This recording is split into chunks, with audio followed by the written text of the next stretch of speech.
Foydalanuvchilar, 4-sinf o'quvchilari. Bugun birgalikda 128-mavzu burchaklar gradus o'lchovlarini birgalikda ko'rib chiqamiz.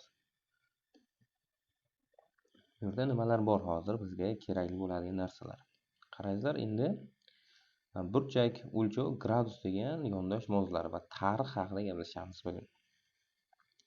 Videoni boshlashdan oldin sizlarga Telegram kanalimizda aytib qo'ymoqchiman. Bugundan boshlab Prezident maktabiga tayyorlanuvchi bolalar uchun repetitsion testlar bo'ladi. Unda qatnashib, har bir testdan so'ng sertifikat olishingiz mumkin va turli xil yutuqlarda yutib olishingiz mumkin. Bugungi birinchi testda sizlarni kutib qolaman. Birinchi misolga e'tibor qilamiz. Rasmda A kesma nechta E kesma borligini aniqlang. Endi qarangizlarda, o'lchov birlik sifatida E kesma olinyapti. Demak, mana bu yerda bitta E bor, bitta, ikkita, uchta, 4, 5, 6, 7, 8, 9, 10, 11, 12. Demak, A kesmamizning uzunligi 12 ta E kesmaga teng ekan. Davom etamiz keyingi misolimiz. Bu shakl nechta A, B, C o'lchov borligini aniqlang deyapti. Eng birinchi men A dan boshlayman. Yoki birinchi C dan boshlasam ham bo'ladi. Yo, A dan boshlay. A ga qarasam, mana bu yerda bitta A bor. To'rtburchak. Mana shunaqa to'rtburchaklardan mana bitta, ikkita, uchta, 4 ta, 5, 6, 7, 8 ta. Demak, bundan 8 ko'paygan ikkita. Chunki pastda ham xuddi shuncha. Demak, bundan 16 dona bor ekan A shaklda. Endi B shaklga qarayman. Mana bu yerda 1, 2, 3, 4, 5, 6, 7, 8, 9, 10, 11, 12, 13, 14, 15 va 16. Jami 16 ta yuqorida bo'lgandan keyin pastda ham 16 ta bor. Demak, bu yerda 16 ko'paytirilgan 2 bo'ladi. Bu javobi 32 ta bo'ladi. Mana bundan 16 ta edi, bundan 32 ta. B shakldan 32 ta. C shakldan-chi? C shakldan nechta? Mana bu yerda mana bular uchburchaklarda, to'g'riburchaklar, uchburchaklar. Endi C shakllar qaysilar? Mana bular C shakl. To'liqligicha C shakl. Mana bu yerda shunaqa, xuddi shunaqa C shakl bo'lyapti. Mana bu yerda ham.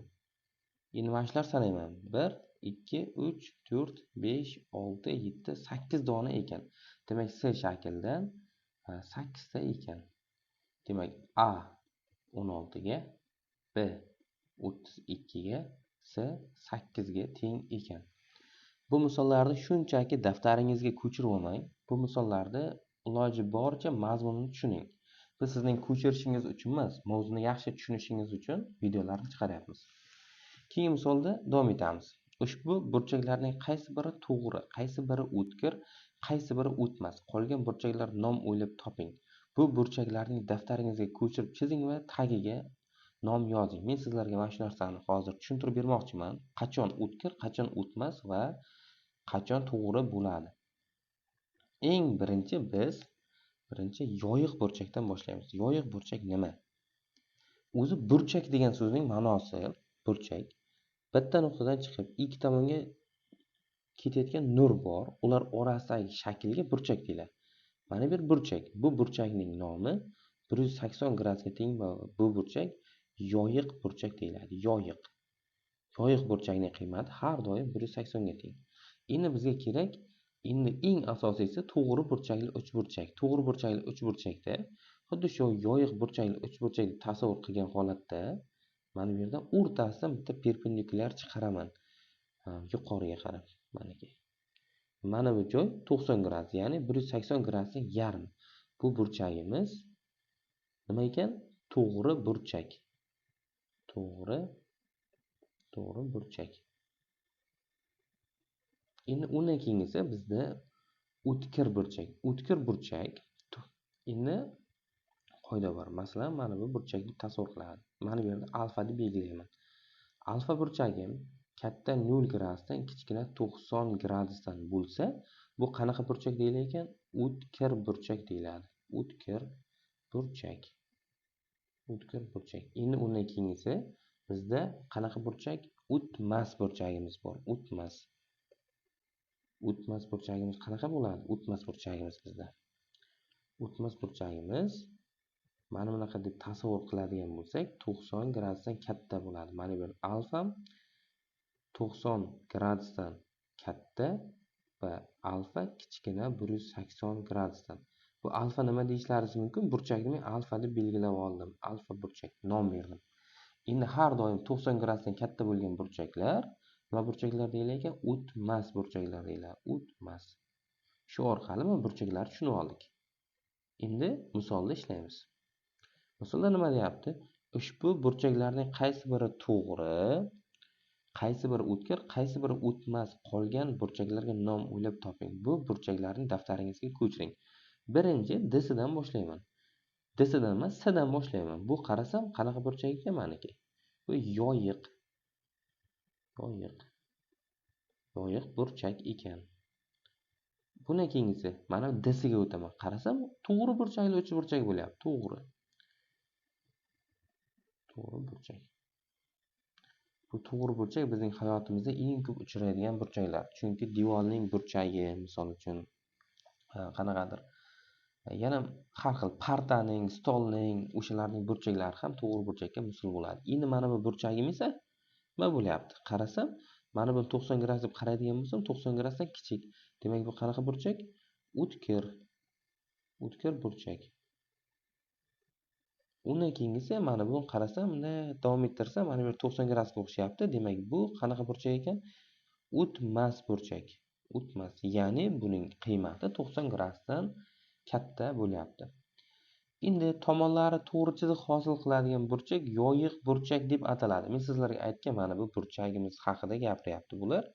Mana men sizlarga birinchi aytib bo'lgandim yoyiq burchak nimaligi haqida. Bu yerda ham aytyapti bular. Tomonlari to'g'ri chiziq hosil qilgan burchak yoyiq burchak deyiladi. Maniki yoyiq burchak 180 gradusga teng. Keyingi betga o'tamiz. Burchaklar ustma-ust qo'yib taqqoslashning imkoni bo'lmasa, burchak o'lchov birligidan foydalanadi. Bunday o'lchov birligi sifatida odatda gradus. To'g'ri burchakning 90 dan 1 qismidan foydalanadi. To'g'ri burchak 90 gradusni tashkil qiladi, deyapti. Mana 90 gradusli burchak. Yoyiq burchak ikkita to'g'ri burchakdan iborat.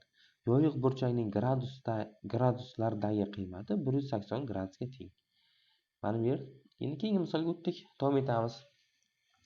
Matnni o'qing va quyidagi savollarga javob bering.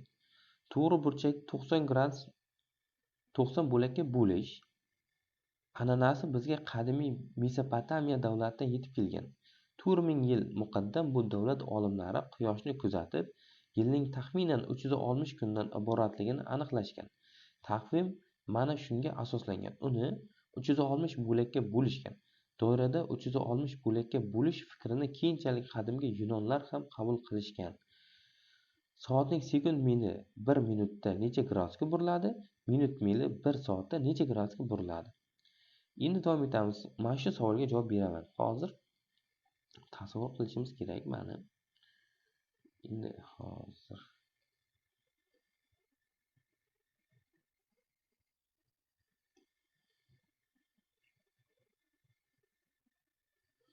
mana aylana chizib oldim o'zim uchun. Aylanaga e'tibor qilamiz. Soat deb tasavvur qilaylik. Soat. Sekund mili 1 minutda necha gradusga buriladi? Sekund mili bilamiz. O'zi mana bu bitta aylanamiz. Bu tomon 180, bu tomon 180. Jami bitta aylanamiz bizning 360 gradusga teng. Bir to'liq aylanib chiqsa 360 gradus. Endi bizga nima kerak bu yerda? Mana bu aytayapti. Soatning sekund mili 1 minutda necha gradus buriladi? Sekund mili 1 minutda 1 marta to'liq mana bu yerdan boshlanadi tayin. Strilkasi mana bu yo'nalishga ketadi, yana mana shu yerga qaytib keladi. Demak, to'liq necha gradus aylanar ekan? 360 gradus aylanar ekan. Buriladi deganga birinchi savolga 360 gradus. Minut mili 1 soatda necha gradusga buriladi? Minut mili ham. Bu 1 soatda 360 gradus aylangandan keyin bu ham 360 gradus aylanib keladi. Demak, A savolining javobi ikkalasi ham 360 bo'lar ekan. Endi bizga e'tibor qilamiz. Agar bir yilda 12 oy bor deb hisoblasak, bir oy necha gradusni tashkil etadi? 1 kunchi deyapti. Endi e'tibor qilamiz. Demak, bir yilimizni bitta aylana deb qaraymizdagi 360 ni men bo'laman 12 ga. 360 ni 12 ga bo'lganimda 30 gradusni tashkil etar ekan. 30 gradusni tashkil etar ekan.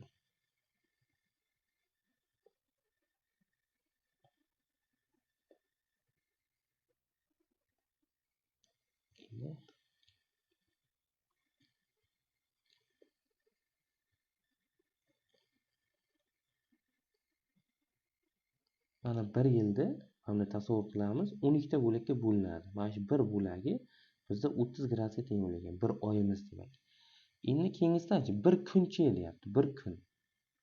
Bir kunimiz demak 360 bo'lingan 365 bo'ladi va buning qiymati 360 taqsim 365 gradus bo'lib qolar ekan. Bu birdan salgina kichikroq son bo'ladi. Endi keyingisida bizga qadimiy Mesopotamiyadan yetib kelgan butun sonni 60 ga bo'lish sistemasi yana qayerlarda kuzatamiz? Mana bu yerda aytgan Yunonistonda kuzatamiz deyilgan. Yunonlar. Keyingi betga o'tamiz. Keyingi betda daftaringizga 90 gradusga teng, 90 gradusdan katta va 90 gradusdan kichik isitilgan burchak yasang deyapti. Bizlar hozir burchak yasaymiz o'zimiz uchun.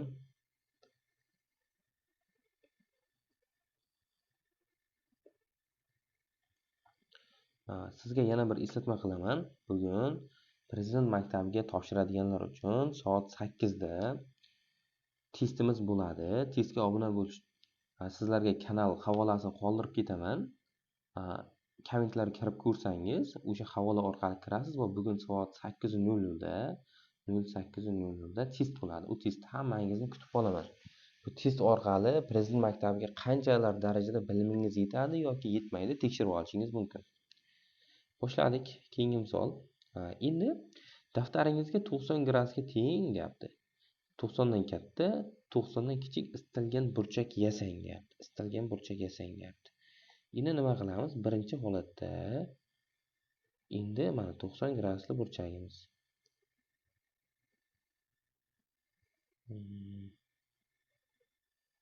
Mana bu burchagimiz bizga 90 gradusga teng bo'lyapti.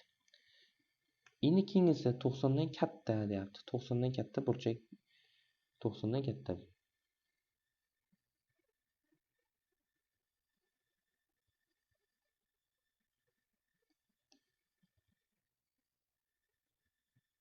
Mana bu burchagimiz 90 dan katta bo'ladi. Undan keyingisi 90 dan kichik deyapti. 90 dan kichik degandan keyin misol uchun mana 90 dan kichik burchagimiz mana shu shaklda bo'lyapti. Mana bu yerda 90 gradusga teng. Mana bu yerda alfa deb nomlab ketay. Alfa katta 90 dan 90 gradusdan, mana bu yerda alfa kichkina 90 gradusdan. Endi bularni istalgan burchak yasang. Bularning nomini bilasizlar. To'g'ri. Mana buni to'g'ri burchak. Mana bunisi o'tmas, o'tmas va mana bunisi o'tkir. O'tkir burchakdan iborat bo'ldi. Keyingi misolga o'tamiz. Keyingi misolimiz tenglama ekan. Tenglamani birgalikda ishlaymiz. O'zimiz uchun bo'sh maydon oldik va boshlaymiz ishlashni. 2700 plyusdan y ko'paygan 400 teng 170700. Bu yerda nima qilamiz? Y ko'paygan 400 turadi joyida. 170700 dan ayirib tashlayman 2700 ni. Buni ayirgam nima bo'ladi? Y ko'paygan 400 teng mana bu yerda 0 0 0 mana bu yerda 8 mana bu yerda 16 168 ming hosil bo'ldi. Endi y topish uchun 168 mingni men bo'lmoqchiman 400 ga. Eng oson yo'li nollardan qutulaman. Ikkita nolni urdim, bu yerdan ham ikkita noldan qutulib oldim. 16-da 4, 4da 8-da 2 va 0 tushadi. Javob 420 bo'lar ekan. Y-im 420. Keyingi misolga ishlaymiz. Keyingi misolimizda nima deyapti? 12300 dan ayir deyapti. 750 ni deyapti. Va deyapti. Uni bo'l k ga deyapti. K ga bo'lsang 30 chiqsin deyapti. Birinchi men ichkarida ishni bajaraman. Ayirishni bajardim. Bu yerda 12300 dan 750 ta ayirgam 0. Bitta qarzo beraman. Mana bu yerda 10 bo'ldi. 10 dan 5 ta ayirdim 5. Mana bu yerda 2 qoldi. Bitta qarzo beraman 12. 12 dan 7 ni ayirsam yana 5. Mana bu yerda 11 qoldi. 11.000 nima bo'lib qoldi? 550 bo'lingan k harfi teng 30 ga ekan. Endi k ni topishni nima qilaman? 11.550 ni bo'lishim kerak 30 ga. Bu yerda ham nima qilaman men? Bitta noldan qutulib yuboraman. Baribir nolda foydasi yo'q. K teng mana bu yerda 3 tadan berdim. 3 tadan berganimda 2 qolib qoladi. 25 ta ichida 8 tadan va 15 ta ichida 5 tadan. Javob 385 bo'lar ekan. Keyingi misolga o'tamiz. Keyingi misolimizda nima deyapti? Keyingi misolimiz amallarni tartibiga rioya qilgan holda hisoblang. Qadimgi Mesopotamiya davlat poytaxtining nomi kelib chiqadi. Demak, birinchi qiladigan ishimiz qavsitchani bajarib chiqaman. Qavsitchani bajarishimiz uchun o'zimiz uchun yana joy ocha olaylik. Endi birinchi o'rinda men qilishim kerak 325 ni ko'paytiraman 70 ga. 325 ko'paytirilgan 70. Buning javobi 22750 chiqar ekan. 22750. Undan keyin 90 ni ko'paytiraman 250 ga. 90 ko'paygan 250.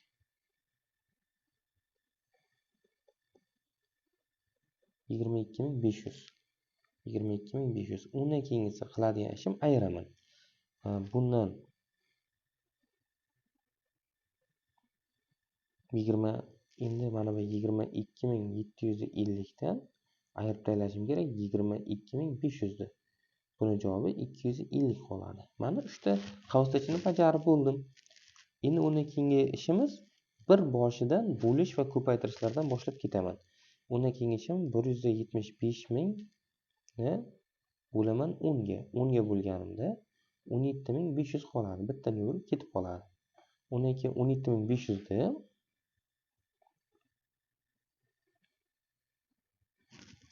17500 ni bo'laman 250 ga. 17500 ni 250 ga bo'lganimda 70 chiqadi. Undan keyingi ishim mana bu yerda mana bo'lishni ham bajarishim kerak. Bu bo'lishni bajarganim nima bo'ladi? 896 ni bo'laman 8 ga. Buning ichida bitta, buning ichida bitta, ikkita 112 bo'lar ekan. Endi oxirgi ishim 70 ga qo'shaman 112 ni. Buning javobi 182 bo'lar ekan. Endi birinchisi mana bu yerga v. Undan keyin 22000 a.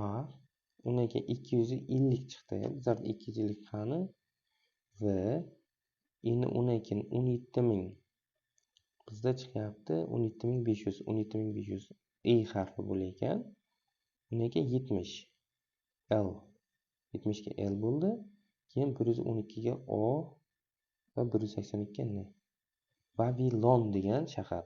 Demak, qadimgi Mesopotamiyaning poytaxtining nomi Vavilon ekan. Vavilon. Demak, keyingi misolga o'tamiz. Orasidagi keyingi o'zimiz uchun joy ochib olamiz yana. Orasidagi masofa 75 kilometr. Endi bitta narsani bilingizlar, bu harakatga doirda har doim o'zingiz uchun chizma chizib olganingiz yaxshi. Chunki chizmada birdan tushunasiz va ishlashingiz ancha oson bo'ladi. Mana ikkita shahar orasi masofa teng 75 kilometr ekan. Ikkita qishloqdan bir vaqtda ikki yo'lovchi bir-biriga tomon yo'lga chiqdi. Mana bu yerdan birinchi yo'lovchi chiqyapti, mana bu yerdan ikkinchi yo'lovchi chiqyapti. Endi birinchisining tezligi 7, mana bu yerda v teng 7 ekan, bunda v teng 8 ekan. Tezlik bilan yurdi. Ular tushgacha, deb tushgacha 2 soat yurishdi. Yo'lovchilar uchrashguncha yana qancha yo'lni bosib o'tish kerak? Endi birinchi o'rinda qancha masofa bosib o'tgan bilib olamiz ikkalasini birgalikda. Mana bu yerda formula bor.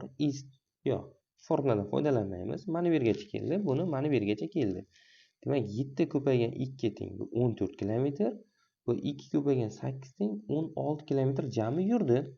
Endi ikkalasi jami qancha bo'lyapti? 14 plyusdan 16 bo'lyapti. Dagin jami 30 bo'lyapti. 30 kilometr yuribdi. Endi mana bu yerga aytgan, yo'lovchi uchrashguncha yana qancha yo'lni bosib o'tish kerak?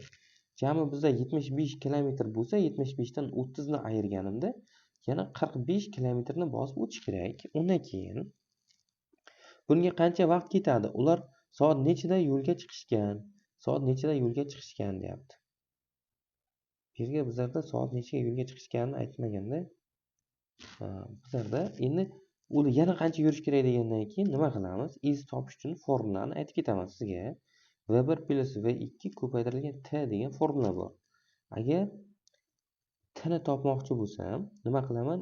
S ni bo'lishim kerak V1 plusdan V2 ga. Demak, bizda 45 kilometr qoldi. 45 ni bo'lishim kerak 7 plusdan 8 ga. 7 ga 8 ni qo'shganimda 45 taqsim nima bo'ladi?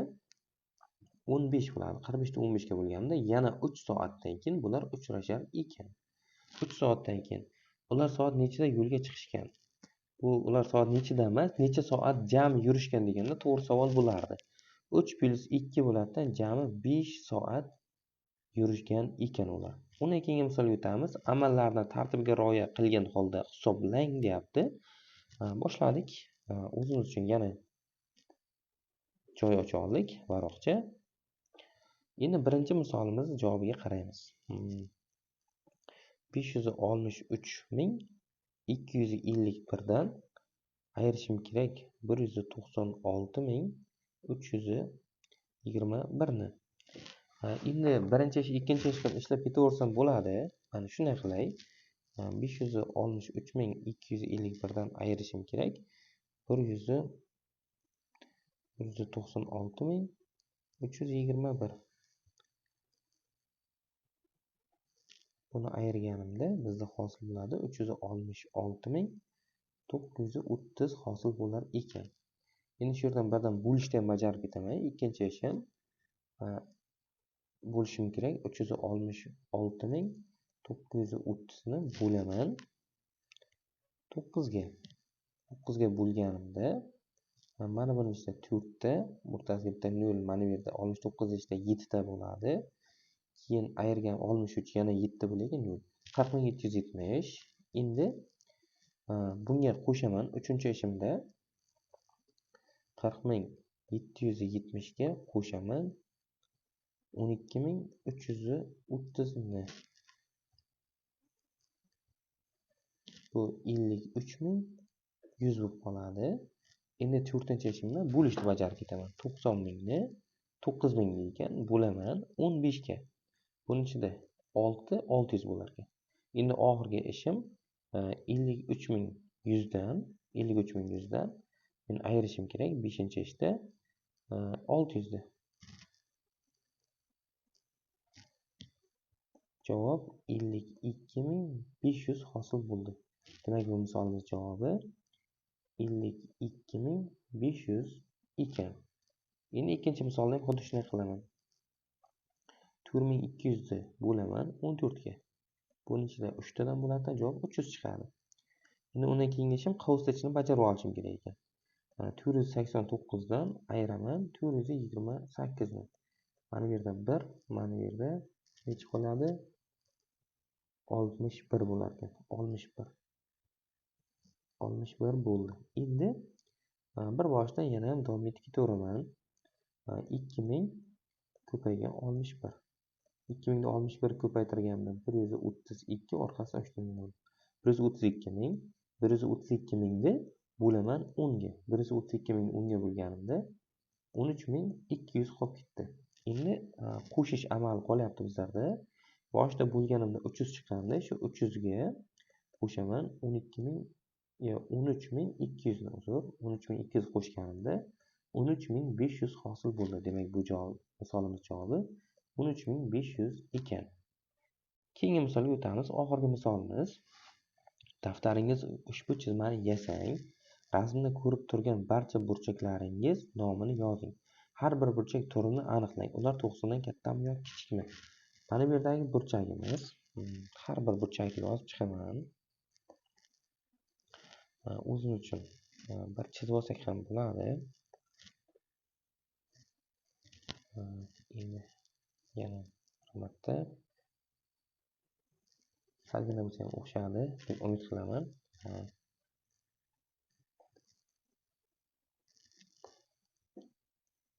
Mana bu yerda M A S, mana bu yerda D, mana bu yerda B ekan. Endi har bir burchak uchun nom berib chiqaman. Mana bu yerda bizlarda D M yo'q, joyi to'xtasin. Hozir D A M burchagimiz, burchak belgisi teng S A B burchakka va bular o'tkir burchaklar. O'tkir. Chunki o'tkir burchak har doim 90 gradusdan kichik. Undan keyingisi M A S. M A S burchagimiz teng D A B burchakka. Bular o'tmas burchaklar. O'tmas burchak har doim 90 gradusdan katta bo'ladi burchak. Endi shu bilan bugungi mavzumiz tugadi. Keyingi darslarda ko'rishguncha bugungi testda sizlarni kutib qolaman. Shu bahona o'zlaringizni bilim darajalaringizni o'lchab olishlaringiz mumkin. Logimak kanaliga obuna bo'ling va YouTube kanalimizga obuna bo'lishni ham unutmang. Keyingi darslarda ko'rishguncha rahmat.